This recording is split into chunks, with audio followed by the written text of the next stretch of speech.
Maoist పార్టీకి big shock తగిలింది. Maoist అగ్రనేత మల్లోజుల వేణుగోపాలరావు లొంగిపోయారు. మావోయిస్టు పార్టీలో అగ్రనేతగా వ్యవహరించారు మల్లోజుల. మావోయిస్టు పార్టీ విధానాలపై అసంతృప్తిని వ్యక్తం చేస్తూ కొన్ని రోజుల కిందట వేణుగోపాలరావు లేఖ రాశారు. 60 మందితో కలిసి మల్లోజుల వేణుగోపాలరావు లొంగిపోయారు.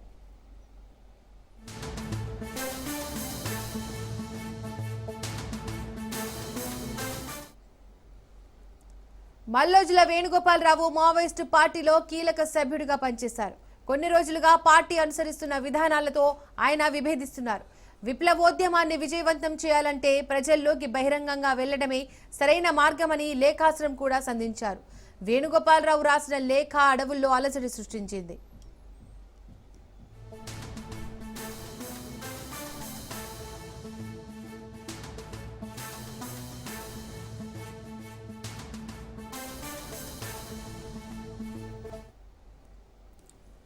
అరవై మందితో కలిసి మల్లోజుల వేణుగోపాల్ లొంగిపోవడం దేశవ్యాప్తంగా సంచలనం రేపుతోంది. ఈ పరిణామం మావోయిస్టు ఉద్యమానికి ఊహించని షాక్ గా విశ్లేషకులు భావిస్తున్నారు. తాను మావోయిస్టు పార్టీ నుంచి శాశ్వతంగా వైదొలుగుతున్నట్లు వేణుగోపాల్ ప్రకటించారు. కొన్ని అనివార్య కారణాల వల్ల ఇకపై పార్టీలో కొనసాగలేనని స్పష్టం చేశారు. దీనికి సంబంధించి మోర్ డీటెయిల్స్ మా ప్రతినిధి ఉపేందర్ అందిస్తారు. ఉపేందర్, మావోయిస్టు మల్లోజుల లొంగిపోయారు, ఇది ఊహించిందేనా? ప్రస్తుతం మల్లోజుల ఎక్కడున్నారు? డీటెయిల్స్ ఏంటి?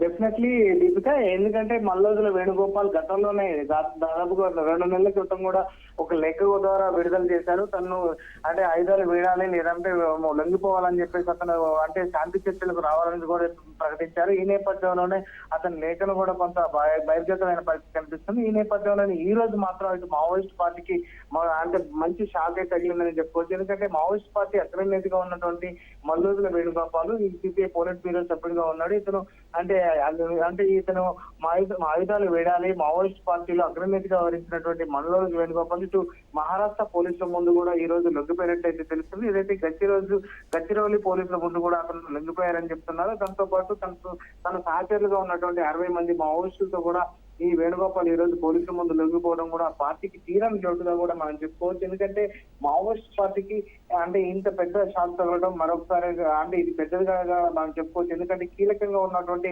వేణుగోపాల్ ఆయుధాలు వేడి ఇట్లా మావోయిస్ట్ పార్టీని విడిపోవడం కూడా ఆ పార్టీకి తీరని లోటుగా చెప్పుకోవచ్చు. మహారాష్ట్ర పోలీసుల ముందు లొంగిపోయినటువంటి ఇతను అంటే గతంలో కూడా ఎన్నో కీలక అంటే ఘటనలకు కూడా పాల్గొన్న పరిస్థితి కనిపిస్తుంది. గతంలో కిషన్ జీ పేరుతో కూడా మల్లోజుల వేణుగోపాల్ సోదరుడుగా ఉన్నటువంటి కోటేశ్వరరావు కూడా మావోయిస్ట్ పార్టీలో కీలకంగా పనిచేశారు. అయితే అగ్రనేత ఎదిగిన రోజుల్లో మల్లోజుల వేణుగోపాల్ మావోయిస్ట్ పార్టీ ప్రస్తుత విధానాలపై కూడా అసంతృప్తి వ్యక్తం చేస్తూ కూడా ఇతను లేఖ కూడా విడుదల చేసిన పరిస్థితి మనకు తెలిసిందే. అయితే ఇది సంచలనంగా మారగా ఇప్పుడు మావోయిస్ట్ పార్టీని వెళ్తున్నట్లు కూడా కొన్నాళ్ళ కిందటే అటు మల్లోజు లీకులు కూడా ఇచ్చినట్లయితే మనకు తెలుస్తుంది. ఇదే పార్టీ లక్ష్యం గతి తప్పిదంటూ కూడా అతను కామెంట్ చేశారు. ఇక పోలిట్ బ్యూరో మెంబర్ గా సుదీర్ఘ కాలం పాటు మావోయిస్టు పార్టీలో కీలకంగా అతను పనిచేసిన పరిస్థితి ఉంది.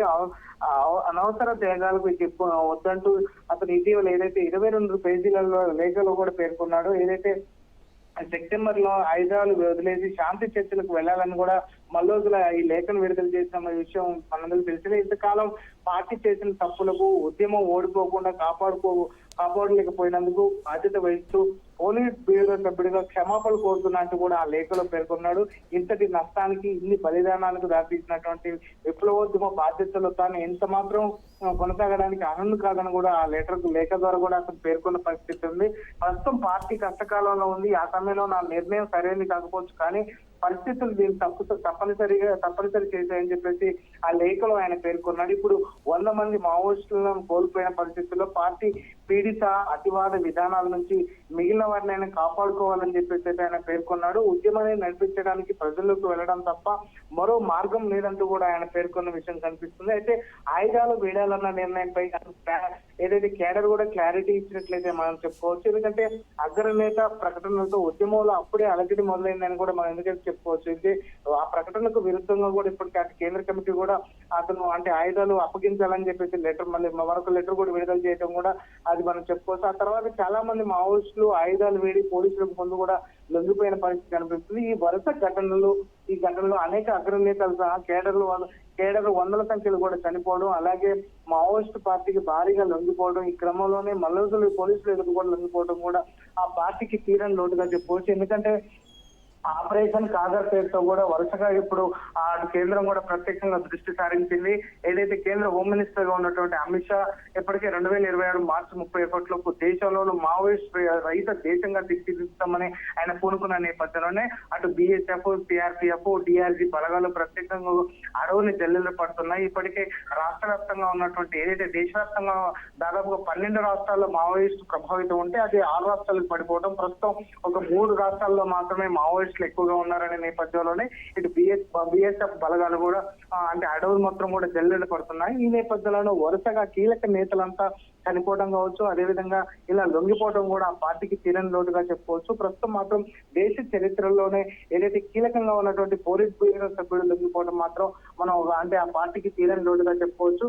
ఆపరేషన్ కాగర్ ని విస్తృతం చేశారు. ఇప్పటికే ఆ అడవుల్లో పూర్తిగా జల్లెడ పడుతున్న పరిస్థితి కనిపిస్తుంది. ప్రత్యేకంగా ఎక్కడ కూడా మావోయిస్టు అనే విషయాన్ని లేకుండా చేయడం కోసమే అటు భద్రతా బలగాలు అయితే ముందుకు సాగుతున్నాయి. ప్రత్యేకంగా ఇప్పటికీ ఏదైతే ఛత్తీస్గఢ్ లో ఉన్నటువంటి ఏదైతే బస్తర్ డివిజన్ కావచ్చు, అదేవిధంగా ఏదైతే ప్రతి అడవిని కూడా క్షుణ్ణంగా పరిశీలిస్తున్నారో, ఇంద్రావతి నది చుట్టూ కావచ్చు, ఆ ఛత్తీస్గఢ్ ప్రాంతాల్లో ఎక్కువగా మావోయిస్టులు ఉంటారనే సమాచారం ఇదంతా కూడా కొనసాగుతుంది. ప్రస్తుతం మాత్రం ఆ ప్రాంతాన్నంతా ప్రత్యేకంగా కూమింగ్ నిర్వహిస్తున్నారు. ప్రస్తుతం మాత్రం ఇప్పుడు తెలుగు అంటే ఏదైతే 6 రాష్ట్రాల్లో ఉన్నటువంటి భద్రతా బలగాలు మాత్రం అలర్ట్ ప్రకటించాయి. సరిహద్దు ప్రాంతాలను ప్రత్యేకంగా నిఘాను కూడా పెంచిన పరిస్థితి కనిపిస్తుంది. ప్రత్యేకంగా కూమింగ్ నిర్వహిస్తున్నారు. ఇంకా మరి ఏదైనా ఘటన జరుగుతుందా అని చెప్పేసి వారు పరిశీలిస్తున్న పరిస్థితి కనిపిస్తుంది. ఈ నేపథ్యంలోనే వరుసగా మావోయిస్టులు లొంగిపోవడం కావచ్చు, ఆ పార్టీని వీడిపోవడం కావచ్చు, ఆ పార్టీకి తీరని లోటు అని మనం చెప్పుకోవచ్చు.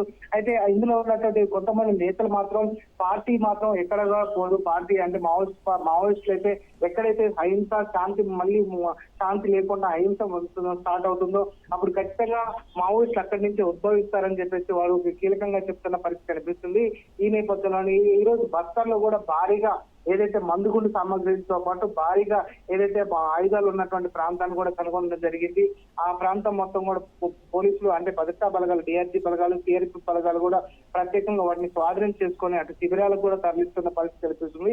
ఈ నేపథ్యంలోనే ఒక్కసారిగా ఇటు మల్లోతుల వేణుగోపాల్ అరెస్టు అంటే లొంగుబాటు కూడా ఆ పార్టీ ప్రకటించడం, అదేవిధంగా ఛత్తీస్గఢ్ ఉప ముఖ్యమంత్రిగా ఉన్నటువంటి అంటే డిప్యూటీ సీఎం గా ఉన్నటువంటి విజయ్ శర్మ కూడా అతను లొంగుబాటును కూడా అంగీకరించిన పరిస్థితి ప్రధానంగా కనిపిస్తుంది. ఇక మావోయిస్టు చివరి అంకంలో ఉంది.